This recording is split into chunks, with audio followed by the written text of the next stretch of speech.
அனைவருக்கும் வணக்கம். இன்னைக்கு நம்ம பிஎஸ்என் கிச்சன்ல பாத்தீங்கன்னா உருளைக்கிழங்கு வச்சு எந்த ரைஸுக்கும் சூட் ஆகிற மாதிரி ஒரு டிஷ் ஒன்று தயார் பண்ண போறோம். அது ரைஸுக்கு மட்டும் இல்லாம சப்பாத்தி பூரி கூட இதை எடுத்துக்கலாம். அந்த அளவுக்கு செம டேஸ்டா இருக்கும். வாங்க இதை எப்படி பண்றது பார்க்கலாம். முதல்ல நான் 4 உருளைக்கிழங்கு, நல்ல பெரிய உருளைக்கிழங்கு 4 உருளைக்கிழங்கு எடுத்திருக்கேன். இதை நம்ம குக்கர்ல போட்டு ஒரு 2 விசில் விட்டு ரிலீஸ் பண்ணி எடுத்துக்கணும். தோல் நீக்கி தனியா எடுத்து வச்சுக்கணும். இந்த மீன் டைம் நம்ம ஒரு 4 பெரிய வெங்காயம், பெல்லாரி வெங்காயத்தை சின்ன சின்னதா கட் பண்ணி எடுத்துக்கிறோம். ஒரு 3 பச்சை மிளகாய் பொடி பொடியா கட் பண்ணி எடுத்து வச்சுக்கிறோம். கொஞ்சமா இஞ்சி கார்லிக் பேஸ்ட் தனியா எடுத்து வச்சுக்காங்க. அந்த உருளைக்கிழங்கு நாம வெந்தாச்சு, இதை தோல் நீக்கி எடுத்து வச்சிருக்கோம். இப்ப இந்த உருளைக்கிழங்கு நல்ல கையால மசிக்காம கத்திய வச்சு சின்ன சின்னதா கட் பண்ணி எடுத்துக்காங்க. வெந்த உருளைக்கிழங்கு ஈஸியா கட் ஆயிடும். ஒரு பேன்ல இப்போ நான் தேவையான அளவு சமையல் எண்ணெய் ஊத்திட்டு அதுல கொஞ்சமா கடுகு, உளுத்தம் பருப்பு, கடலை பருப்பு போட்டுக்கிறேன். கருவேப்பிலையும் அதில் ஆட் பண்ணிக்கிறேன். கொஞ்சமா சீரகம் ஆட் பண்ணிக்கிறேன். இப்போ நறுக்கி வச்சிருக்கக்கூடிய வெங்காயம், பச்சை மிளகாயை நான் அதில் கொட்டி நல்லா வதக்கிறேன்.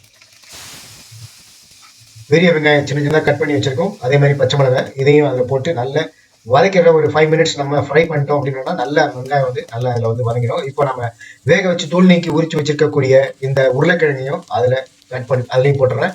ஒரு 1/4 ஸ்பூன் அளவுக்கு மஞ்சள் தூள் ஆட் பண்ணிக்கோங்க. ஒரு ஸ்பூன் அளவுக்கு சில்லி பவுடரும், ஒரு 1.5 ஸ்பூன் அளவுக்கு சால்ட் பவுடர் ஆட் பண்ணிக்காங்க. கொஞ்சமா பெருங்காயம் ஆட் பண்ணிக்காங்க. இதை இந்த வெங்காயத்தோட பச்சை மிளகாயோட இந்த உருளைக்கிழங்க நல்ல ஒரு கரண்டியை வச்சு நல்லா மிக்ஸ் பண்ணுங்க. அதுல இருக்கக்கூடிய காரம், இந்த சால்ட்டு, மஞ்சள் தூள்லாம் சம அளவில் மிக்ஸ் ஆகணும். அதை நல்லா ஃப்ரை பண்ணிக்காங்க. கொஞ்சமா தண்ணி ஊத்திட்டு ஒரு தட்டு போட்டு அடுப்பை மீடியமா வச்சு ஒரு தட்டு போட்டு மூடிடுங்க. குக்கர்ல தான் நம்ம உருளைக்கிழங்கு வேக வச்சிருக்கோம். இருந்தாலும் அது தோல் உரிகிற அளவுக்கு இருக்கும். உள்ள கொஞ்சம் வேக வேண்டி இருந்தா கூட இந்த தண்ணி ஊத்திட்டு நம்ம ஃப்ரை பண்ணும்போது, வதக்கும் போது தண்ணி ஊத்திட்டு நம்ம ஒரு தட்டு போட்டு மூடிட்டோம் அப்படின்னா அது அந்த ஆவிக்குள்ள கூட நல்லா வெந்துடும். தண்ணியும் வத்தி போயிடும். இப்ப நல்லா நம்ம வதக்கிறோம். கொஞ்சமா பெருங்காயத்தூளும் இதில் நம்ம ஆட் பண்ணியிருக்கோம். கார்லிக், ஜிஞ்சர் பேஸ்ட்டும் ஆட் பண்ணியிருக்கிறதுனால இந்த கேஸ் ட்ரபிள் இருக்கிறவங்க கூட இந்த உருளைக்கிழங்கு சாப்பிடலாம். கொஞ்சமா எடுத்துக்கணும், நிறைய எடுத்துக்கிட்டோம்னா ப்ராப்ளம் தான்.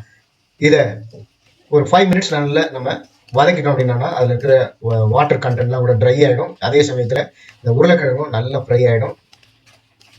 இப்போ சாப்பிட்றதுக்கு இந்த உருளைக்கிழங்கு தயாராகிடுது. இதை நம்ம ரைஸுக்கு எடுத்துக்கலாம். எந்த ஒரு ரைஸாக இருந்தாலும் சரி, sambar rice, lemon rice, variety ரைஸும் எடுத்துக்கலாம். ரசம் சாத்து கூட சாப்பிடலாம். இன்ஃபேக்ட் மோர் சாத்து கூட இது செம்ம சூட் ஆகும். நல்ல ஒரு டிஷ்ஷு, சைட் டிஷ்ஷு.